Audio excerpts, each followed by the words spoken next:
Hi, I'm Randy Reed. It's todayinlighting.com. Tuesday, 4 November. We're sponsored by Light Ovation, 1 million square feet of lighting solutions at Dallas Market Center. If you enjoy Today in Lighting, please hit the like button. Here are the stories making news. Cooper Lighting Solutions has acquired Calgary-based Nemalux to strengthen its industrial lighting portfolio.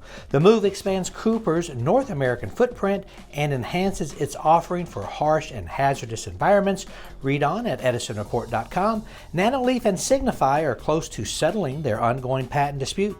The case follows a familiar trend as most companies facing Signify's LED patent claims ultimately agree to licensing or settlement.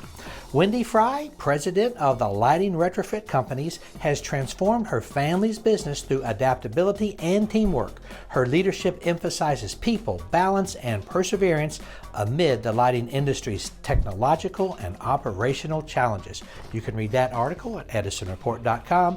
Inventronics has begun constructing its first Middle East factory in Egypt with partner EV Industries. Set to open by second quarter 2026, the facility will produce outdoor LED drivers and enhance regional service across the Middle East and Africa. Yesterday, the Dow dropped 226 points, but NASDAQ was up 110. LSI gained 2%. That's it. Go light up the world. Have a great day. Pray for peace.